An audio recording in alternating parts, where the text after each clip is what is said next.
Good morning, everyone, and happy Wednesday. I wanted to jump on here this morning as I have another My Faith story to share with you. Today, my mother-in-law, Cindy Quiring, is going to be joining us. And so I'm going to have her video come on here in a minute, but I just want to remind you guys and encourage and invite you guys in to reach out to me, to send me an email, to send me a DM, or to just send me the video of your faith story so that we can share it with everybody else.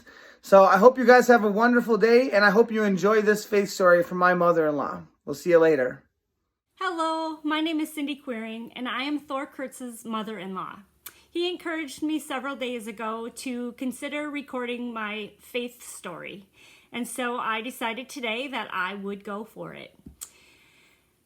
I don't have a super specific, this is the aha moment for me, but when I've analyzed my faith over the years and why I think the way I think and what I believe and why I believe it, I do think that it stems back to way back what I witnessed as a child growing up. I grew up with parents who were dairy farmers and brothers and sisters who were always busy doing chores, and faith was seemingly important to my parents. We didn't go to a church that we were super plugged into. We weren't always at church when the doors were open, but we heard about God in everything almost every day. My dad would consistently holler at us, "Don't forget to say your prayers." And Mom would tell me things like, "It doesn't matter what you're doing because even if I don't see it, God does." And so that stuck with me all of my life. And I always felt like I don't want to disappoint God. And I think that's been huge in my life. I remember one specific moment when I was young, and we had baled hay the night before and moved this big silage wagon out of the way and put it probably about 5 feet from our barn. And in the early morning hours, my mom was hollering at me that there was this miraculous thing that happened overnight, and I had to get out of bed to go see what it was. That God had designed this really cool thing, and I needed to come see it. Well, it was her ploy of getting me out of bed, obviously, but it was pretty miraculous, and she gave God all the glory. It was a spider web that was webbed between our barn and this wagon that we had parked there the night before. And her story for me that day was this teeny little spider created this magnificent thing between this wagon and the barn. And it was huge. And as the sun was shining through it, you could just see this perfect web that the spider had created. But it was constantly things like that in my life where my parents were like, "God made that. And isn't it miraculous the way God works?" That stuck with me pretty much all my life. I didn't grow up hearing about being born again or making sure you knew Jesus as your Savior and all the things that we hear today in the teachings from our pulpits. But I grew up knowing that God was just always present. And I think that's super comforting for me. I did, however, in college have a roommate who did grow up with those teachings. She was a super dear friend to me. My college roommate, her name was Twileen. So if you hear this, kudos to you again.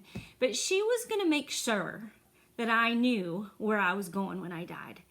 And I think back on the time now, her family of 16, or let me think, there were 14 children in her family.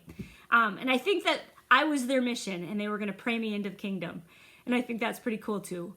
But she was insistent that I knew for sure, I knew I was going to be in heaven and that I would ask Jesus into my heart. And so we had a lot of heart-to-heart questions growing up or living together in college.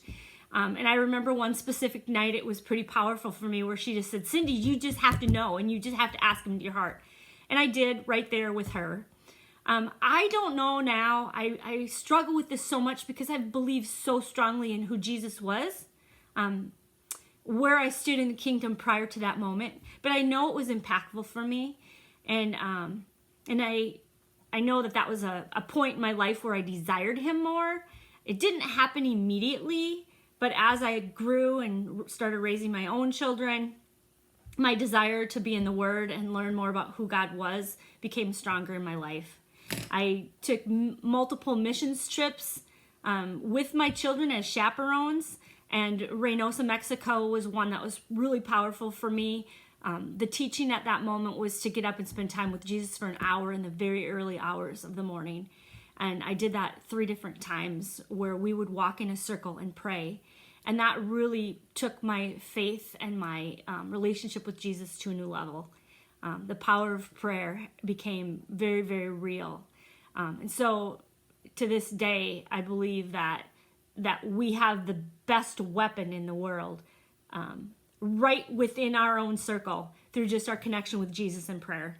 And so I encourage each one of you to spend time with him, to pray to him, and to ask for even the little things. He wants to hear from us constantly. He wants to be our best friend. And so I've come to that realization through the years as I've even gotten older. It's become more real when I've had more time in the quiet. But that's my faith journey, and that's how I have become who I am today.